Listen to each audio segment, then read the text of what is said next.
Hi, I'm Wesley Donahue, CEO of Push Digital, and this is the 11 do's and don'ts of crisis communications. Whether you're in politics or business, crises are pretty much inevitable. That's just a fact. Trust me, I've been in my fair share. Accidents and terrible situations are going to occur, but how you handle those situations could not be more crucial. So, what do you do if you find yourself in a crisis? Respond quickly, effectively, efficiently, and in a sincere manner, or you can follow the Push Digital 3-step system. Number 1, tell it all. Number 2, tell it fast. Number 3, tell the truth. Believe it or not, following those 3 simple steps is more difficult than you would think. However, thanks to our work with large corporations and our combined 50 plus years of campaign experience, we've compiled a comprehensive list of do's and please whatever you do, don't do that.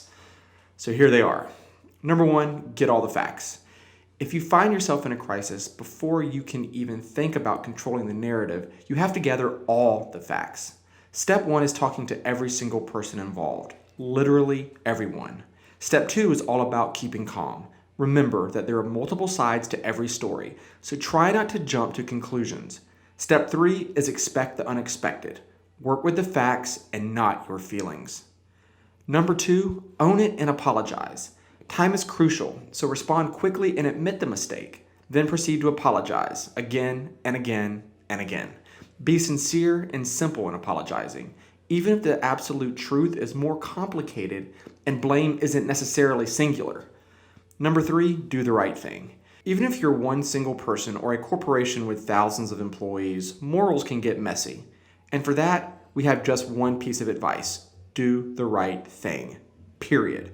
Then make sure your audience knows how you plan to fix it and the timeline for completing it. Be open and transparent in the situation. Don't fake it till you make it because the internet trolls will know. Number 4, move on. We all know the mistake happened, you owned up to it, and hopefully by now you fixed it. In politics or business, you should recognize every crisis as an opportunity and pivot to a positive note while you've still got everyone's attention. Eventually, the media and the press will die down, and when it does, you've already discovered a new path to victory, and your team is cruising through the punch list. Number 5, rebuild the brand. The media and the trolls have knocked you down, and now it's time to get back up.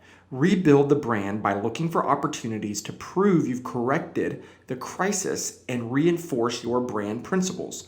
Reward customer loyalty and give new customers a reason to do business. Number 6, know the battlefield. In today's world, the internet is and always will be the battlefield. Every single day until forever, things just don't go away. So number 1, post wisely. Keep your digital footprint in check. Number 2, know your opponent.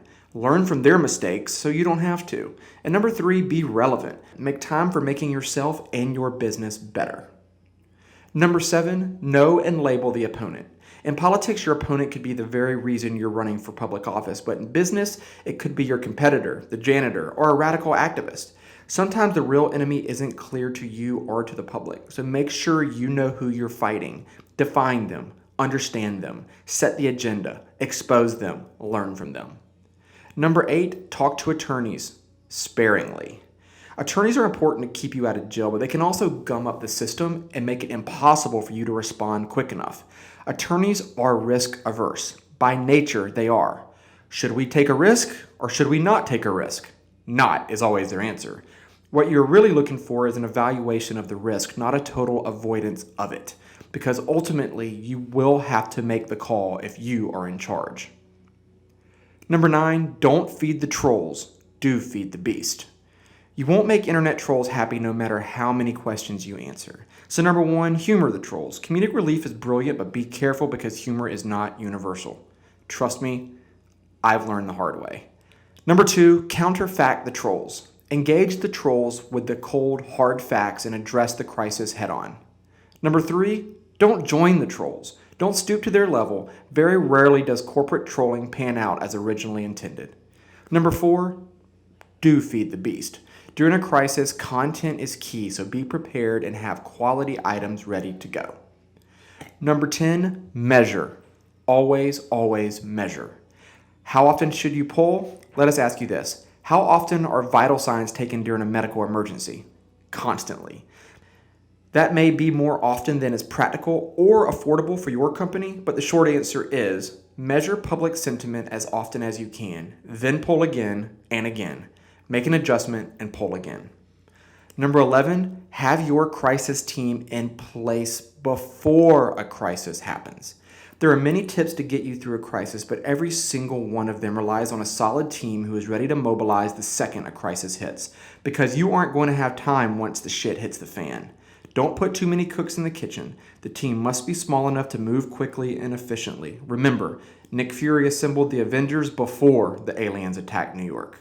So that's it. There's a whole lot more to it when we dive into the specifics of each individual crisis, but for the most part, things tend to fall under those 11 big rules. We're going to dive even further into each rule here on this channel very soon. Thanks for listening, and I hope your day is full of positive vibes.